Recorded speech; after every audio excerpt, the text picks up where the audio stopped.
So you call a pitch, a presentation, a performance, and it's something that I've adopted myself in my language, Gary, that has been very, very beneficial, because I think when you call it a performance, not just a pitch or a presentation, you really realize and recognize how important it is to be on stage and be in performance mode. Right. What got you kind of around that? What's that? What got you kind of behind the performance and not just like a pitch or just being on stage or something like that, and really recognizing that as a performance? Yeah, when we do things like, if we say, I have a presentation. So I'll ask people sometimes, you have your presentation ready? And they'll say, oh yeah, I got it all right here. And they'll point to their laptop. And I have to tell them that that's not the presentation, that the PowerPoint or Keynote or Prezi or whatever slide presentation software you've designed it in is in fact in the laptop or in your computer, but you are the presentation. And those are just tools that help you to be more, they help you stay on track, or they just give you more credibility. They enhance the presentation. And so when we call it a performance, you realize that you're on from the beginning of, from even I say you're in the performance from the minute you walk get out of your car and walk across a parking lot and go into a building, or the minute, even in the pre-business, if we're doing it virtually, before you even get on air, or before you go live or whatever, then that performance has to have started not just for everybody watching you, but it also has to start in your head. You have to know that you are in performance mode. It's kind of like people in the theater. They don't just, if they're in a play or a musical or something, they don't just walk out of the dressing room and go on stage. They have a whole routine that they spend maybe hours, some of them, getting into character, getting the distractions of the day out of the way, depending on who they're playing or whatever.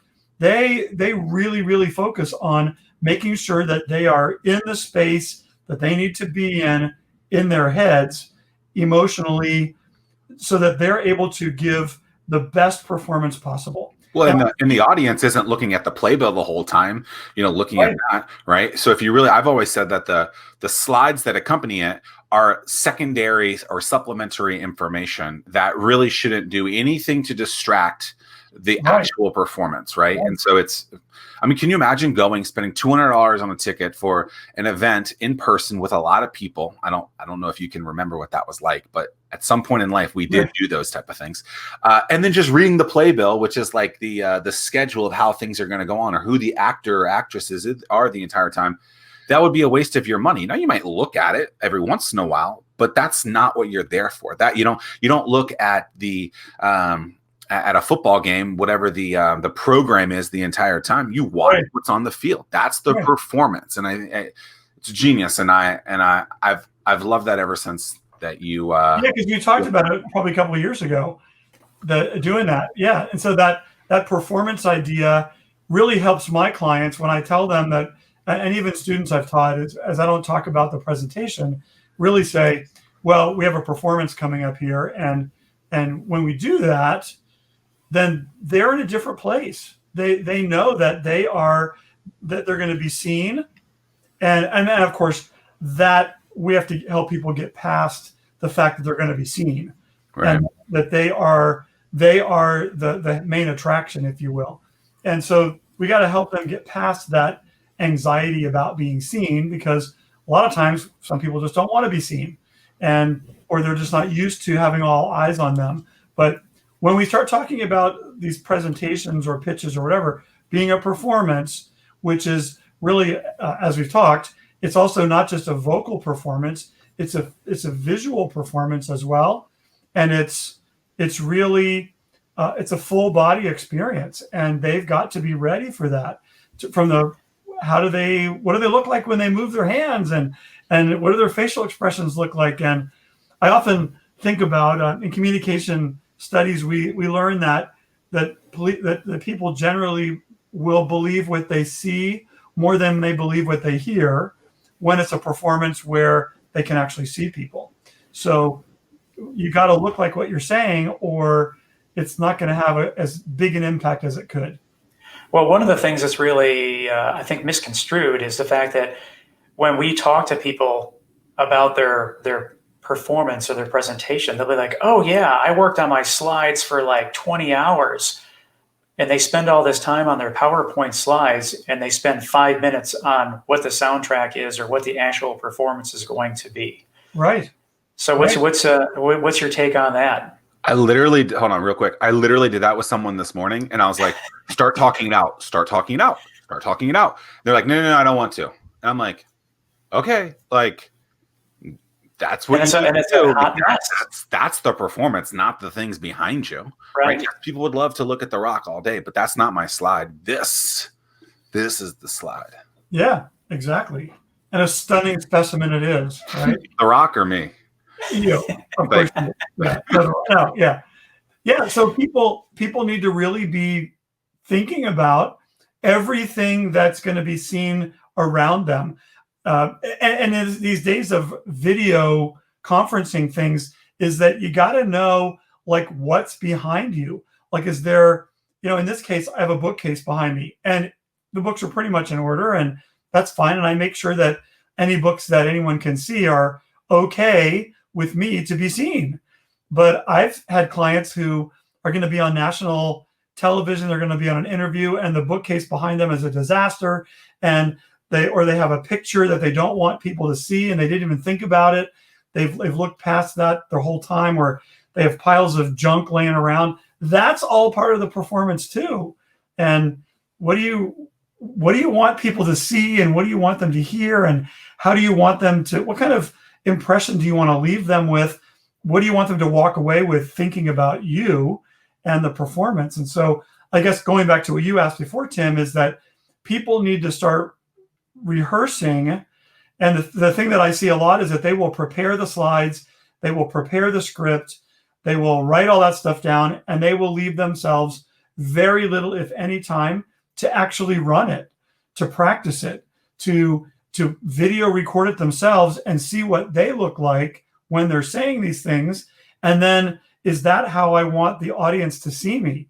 They don't do that. And that's unfortunate, but they just will spend lots and lots of time in the prep, but never in the preparation, or the preparation for the performance, but never in actually rehearsing it. Right. And then they get on stage and it's like this.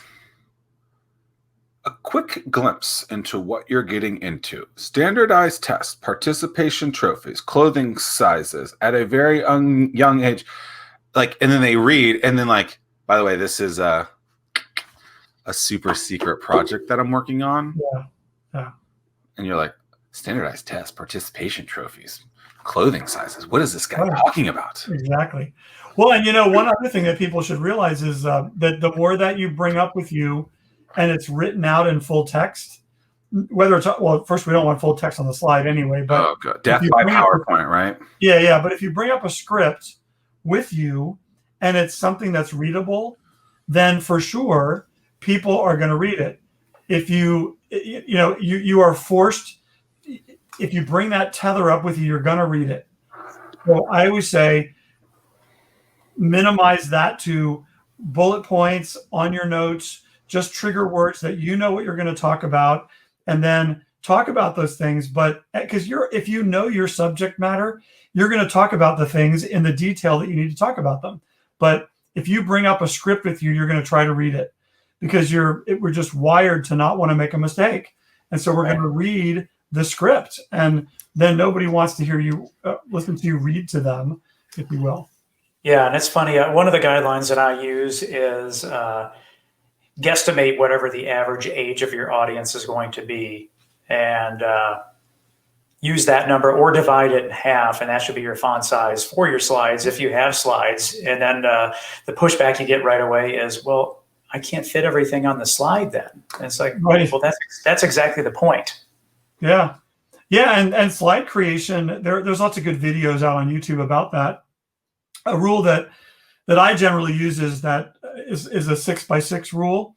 And that is that there are not more than, if you're going to have text on a slide, it's always better to have pictures that tell the story, or graphs or things like that. But if you're going to have text that's in bullet points, is to not have more than 6 bullet points on a slide and not more than 6 words on each bullet point.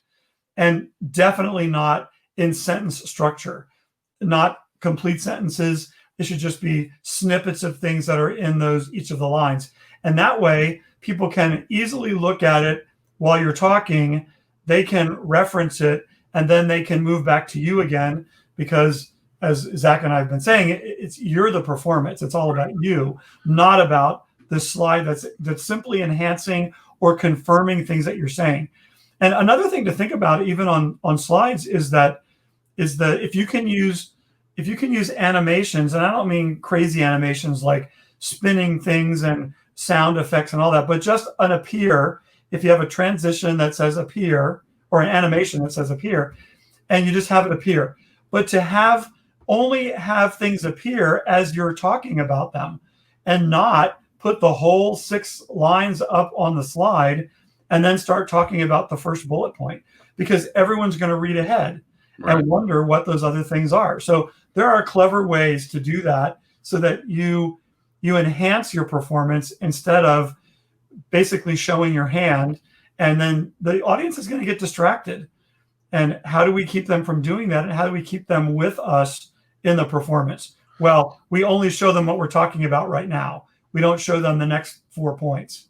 I think so many people who perform just don't think about any of the stuff that we're talking about, right? So I tend to now, in any performance that I'm giving, I don't even have words on the slides. The only words that might be there are like literally the handle at Zack Miller Says, or maybe the website through the entire performance. And people are like, that's ridiculous. I'm like, no, like I'm storytelling while I'm up there. I might have an image up there of something that's going to be a part of the story, but I don't need them up there like reading something. And then I got to get them back to me, right? And so if you think about the television, and so many people on their remotes, they're constantly changing the channel. If I'm giving them something else to look at constantly, boom, boom, boom, then like they're not on me. Right. And so